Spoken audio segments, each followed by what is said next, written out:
Assalamualaikum warahmatullahi wabarakatuh. Selamat siang anak ibu semua. Semoga anak ibu dalam keadaan sehat walafiat ya. Nah, hari ini ibu akan menerangkan tentang pelajaran peduli terhadap makhluk hidup, subtema 2 kekurangan makhluk hidup, yaitu upaya untuk melestarikan lingkungan hidup kita ya nak. Ada tujuan pembelajaran kita adalah dengan mengamati gambar, siswa mampu mendiskusikan pemecahan masalah keseimbangan lingkungan yang tepat. Iya, pelajarannya semalam atau kemarin ya karena itu tentang padi, yaitu karakteristik padi ya. Padi itu hidupnya di mana? Kemarin itu bilang iya di sawah dengan curah hujan yang tidak tinggi dan ya hawanya yang agak panas ya. Nah, coba selain itu apa yang kalian amati dari padi ini? Iya, padi itu sangat penting bagi kita. Kenapa? Padi itu menghasilkan beras. Beras adalah makanan pokok rakyat Indonesia. Nah, coba kalian amati gambar, lalu kalian tunjukkan apa lagi yang penting dari padi ini. Nama yang sangat penting di Indonesia. Ya, padi menghasilkan beras. Banyak penduduk Indonesia yang mengkonsumsinya.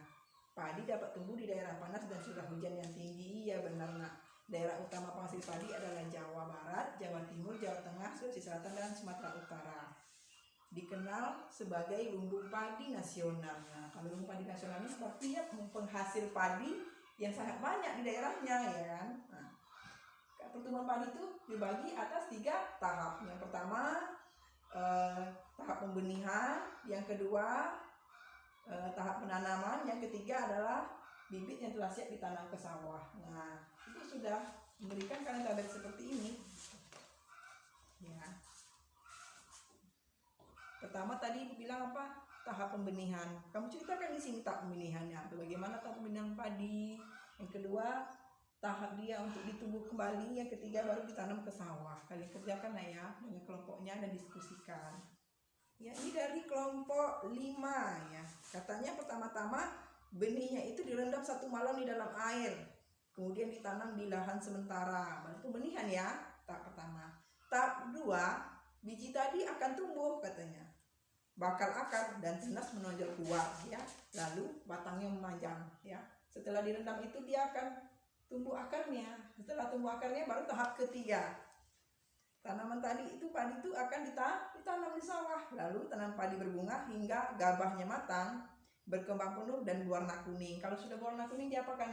Iya, dipanen. Setelah dipanen ya apa? Diproses hingga menjadi beras. Betul nak? Tepuk tangan untuk kelompok 5. Beri penguatan ya. Kan tadi ada 3 tahap tuh yang sudah kalian tulis. Jadi ibu tambah lagi.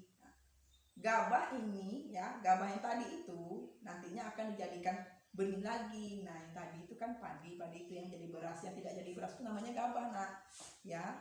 Tahap pertumbuhan padi berlangsung 110 hari hingga 130 hari. Nanti berapa bulan itu nak? Iya, 4 atau 3 sampai 4 bulan baru dia akan panen ya. Gabah ditumbuk dengan lesung dan digiling sehingga sekam terlepas dari isinya.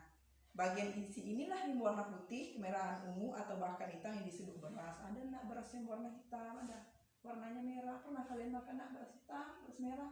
Beras merah pernah ya. Termasuk juga itu beras ya. Nah, ada beberapa cara untuk mempertahankan padi tetap dinikmati masyarakat Indonesia. Yang pertama, menjaga bibitnya ditanam kembali. Ya kalau tidak ada petani nak kayak mana kita akan konsumsi beras. Menjaga lahan pertanian. Jangan sampai lahan digunakan untuk kebutuhan lainnya, misalnya dijadikan untuk bangunan. Misalnya itu kan lahan persawahan, jangan dijadikan pasar atau tempat bangunan-bangunan.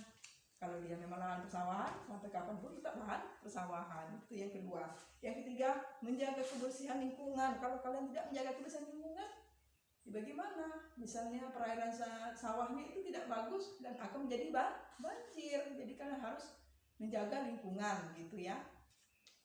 Saluran air dijaga agar tetap mengalir. Yang kelima, penggunaan beras yang tidak berlebihan.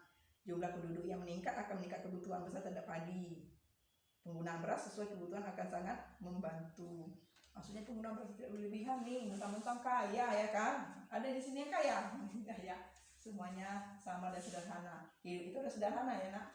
Mentang-mentang ini dia punya duit, beli berasnya banyak-banyak, ayamnya dikasih beras yang bagus, ya kan, bebeknya dikasih beras yang bagus. 1 bulan itu dia sampai 10 goni, padahal dia cuma makan 4 orang. Itu kan termasuk berlebihan, ya. Kita harus hidup sederhana. Berapa kebutuhan kita, segitulah yang kita beli, jangan terlalu berlebihan. Coba kalau kita, semua Indonesia itu, orang Indonesia itu berlebihan menggunakan beras, tentu nanti pasti ada yang tidak kebagian beras, ya. Akhirnya beras diimpor, jadi berasnya jadi mahal, ya. Itu ada 5 cara agar mempertahankan padi tetap dinikmati di masyarakat Indonesia. Nah, sekarang tugasnya, coba buka buku tugasnya, ya. Yang pertama, sebutkan 3 tahapan pertumbuhan padi tadi, kan ada 3 tahap itu yang kalian sudah kerjakan tadi. Yang kedua tadi, sebutkan 3 cara pertahankan padi agar tetap dinikmati masyarakat Indonesia yang sudah Ibu jelaskan tadi, ya. Kalau sudah, boleh dikumpulkan yang sudah. Nah, berarti kita sudah mengerjakan tugas, Ibu sudah menerangkan, jadi bisa kalian menyimpulkan pelajaran kita hari ini, ya kan. Tadi kalian sudah berdiskusi, mengamati gambar, jadi apa kesimpulan yang kalian dapat? Iya, ada 3 tahapan padi, katanya. Padi itu yang pertama tadi apa, nah? Iya, pintar anak Ibu sudah tahu, ya. 3 tahapan padi tadi. Iya, pertama ditanam dulu, ya, direndam. Kalau biji sudah tumbuh, bakal, baru kalian tanam. Setelah itu tanam padi akan berbunga, baru akan menjadi beras, ya. Lanjut, sudah mengerjakan tugas, ya anak Ibu, ya. Nah, sekarang kita menyimpulkan pelajaran kita pada hari ini, ya, tentang 3 tahapan tadi. Apa tuh 3 tahapannya, nak? Ya, pertama direndam 1 malam di dalam air, katanya. Ada yang biji yang akan tumbuh, bakal akar dan tunas menjauh keluar. Lalu tahap ketiga, tanam padi berbunga hingga gabah matang, berkembang penuh keras dan berwarna kuning, baru dipanen. Itu adalah 3 tahapan tumbuhan padi, ya. Nah, terus apa lagi? Agar mempertahankan padi gimana, nak? Menjaga lingkungan, betul, anak. Apa lagi? Dan menjaga lingkungan, menjaga perairannya agar tetap mengalir dengan lancar. Yang ketiga, yang ketiga itu adalah menggunakan beras dengan sederhana atau dengan seperlunya saja. Nah, berarti anak itu sudah paham pelajaran kita hari ini, ya. PR-nya jangan lupa dikerjakan, nak, ya. PR-nya halaman 63, ya, nak, ya.